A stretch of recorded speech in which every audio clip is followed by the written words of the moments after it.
Hello and welcome to Betting to Win UK with me, the Prophet, here on YouTube. Well, I'll be back with some more Cheltenham talk next week. My goodness, there's plenty to get through, isn't there? Constitution Hill, his jumping career is over. Seems a bit of a shame if you ask me. A change of jockey might have done the trick. Why not enlist the best in the business? Sean Bowen or his brother James? Paddy Flood said he thought that Nico changed his mind up at Newcastle in the fighting fifth when, of course, he came crashing down early on and gave the horse mixed instructions as they approached what turned out to be the last flight he ever attempted to jump in public. A lot of people have got question marks about Nico, not least my punting expert pal Midas. He will be on the channel in Cheltenham week, I hope. Everything he touches turns to gold. Well, not always, but we hope between Midas and the Prophit we'll be able to steer you in the right direction. Certainly all hotting up for the festival. Narciso has came out this week, didn't he? Even money for the Triumph Hurdle. That's opened that race up. And of course the weights for the handicaps. I'll give you one little handicap hint at this point. Mambo number 5 is now due to run in the plate, we're told, on Monday afternoon over the extended 2.5 miles. That will suit him down to the ground. Let's hope the ground isn't too heavy. Some people expecting it to be soft or heavy. It's due to be quite dry over the next week or so, and it does dry out very quickly. High water table or no high water table.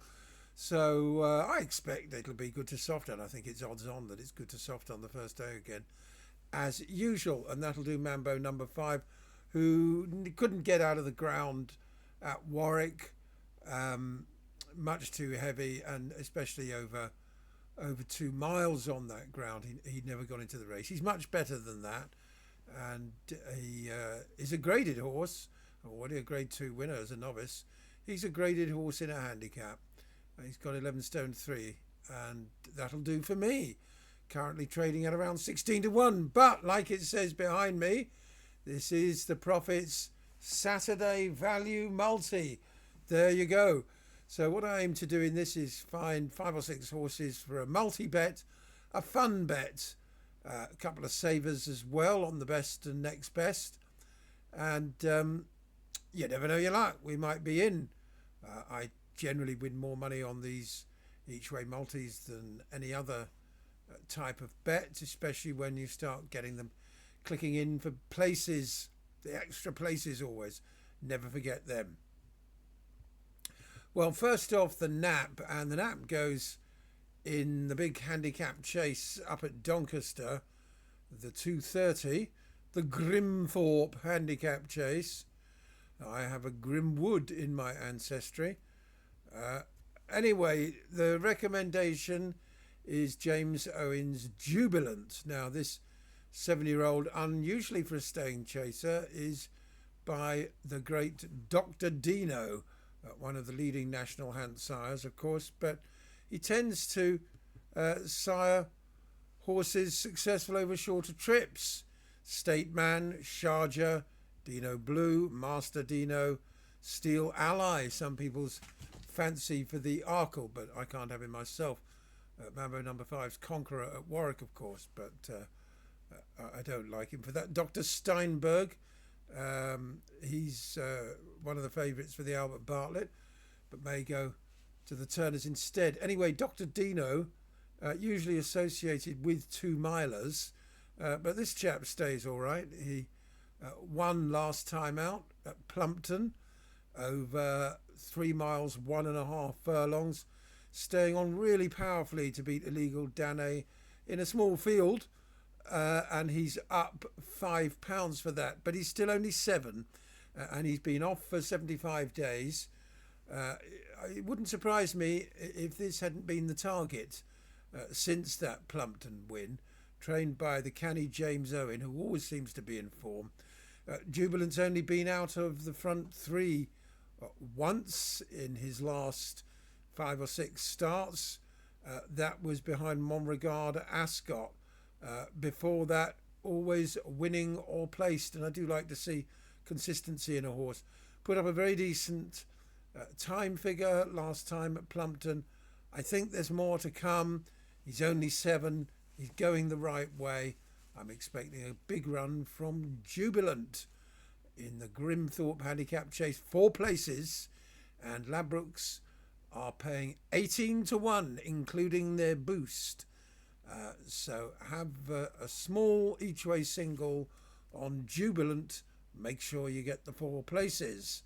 He could be anything still. He could turn out to be a 140 rated chaser. We don't know, but most of the others are quite well exposed.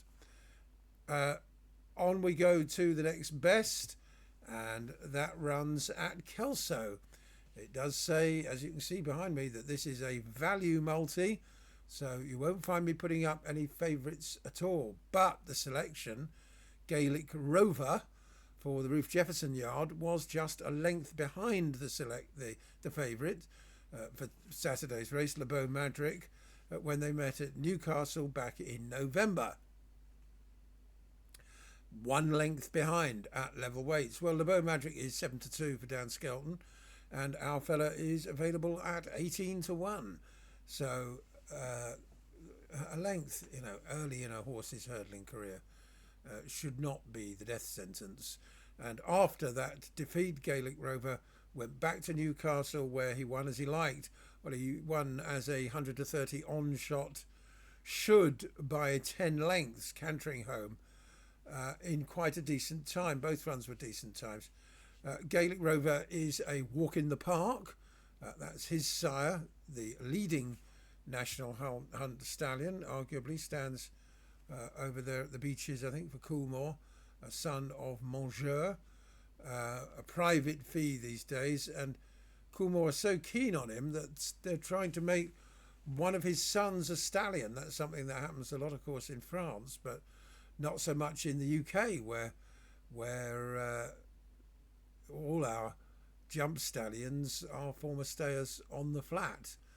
Well, Walk in the Park, of course, was a middle distance horse on the flat, but I think the idea is that they're going to keep an entire from his offspring instead of gelding him, try and put a bit of form on him over timber, and then stand him in the same way that they do in France. So anyway, Gaelic Rover, he's a 5-year-old only, by Walk in the Park, and I just think there's a lot more to come. Again, it could be anything. Ruth Jefferson trained, she doesn't waste many bullets.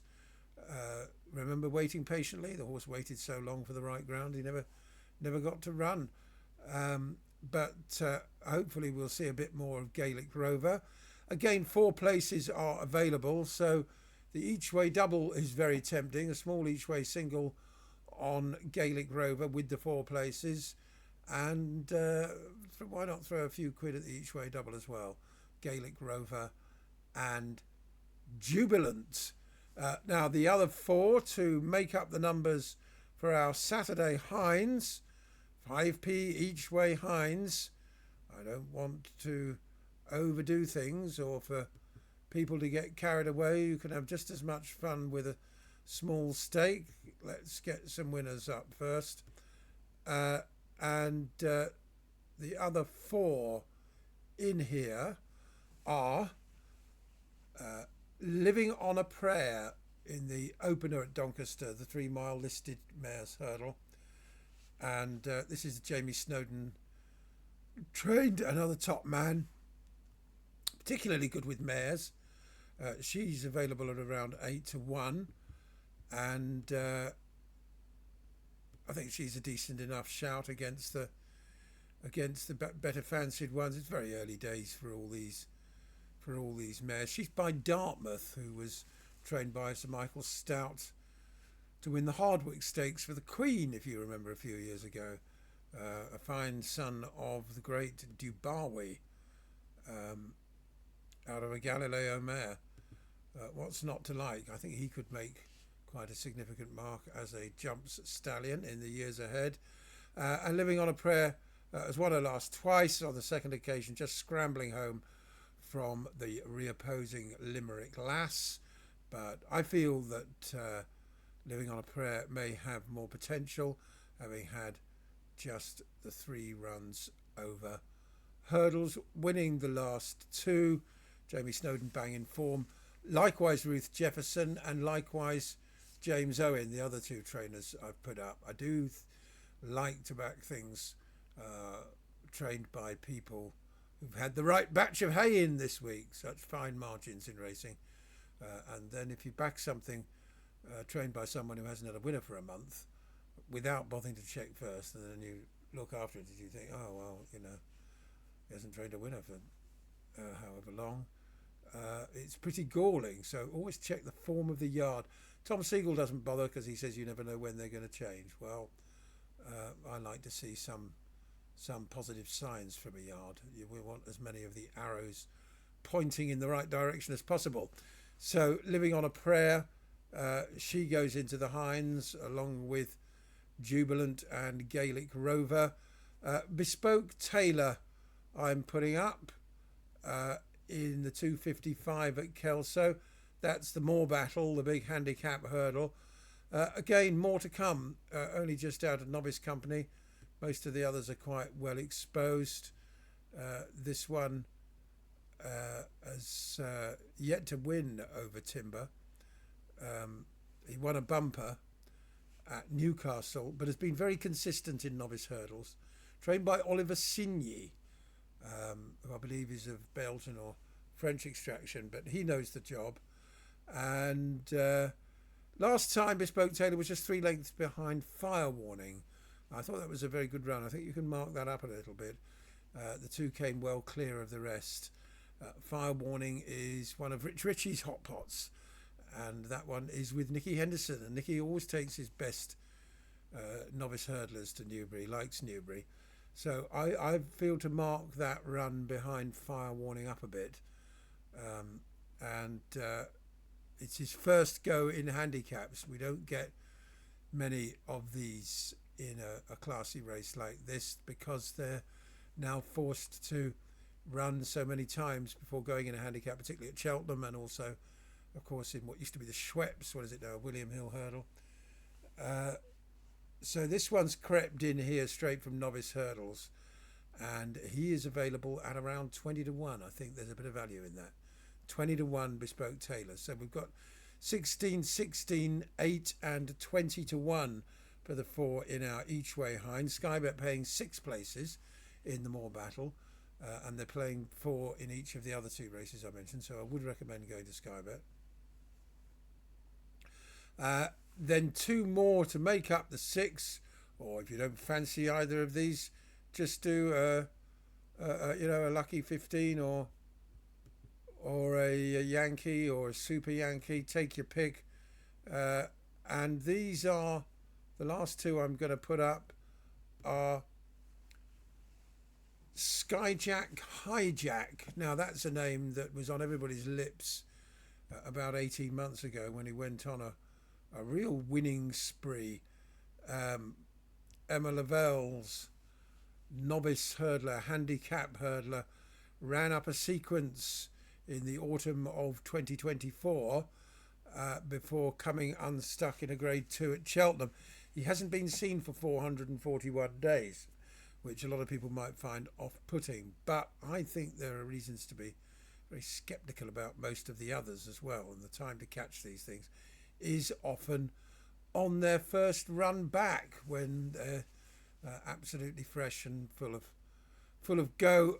So many times I've seen traders saying, oh, he'll improve for the run, and then they go and win, you know.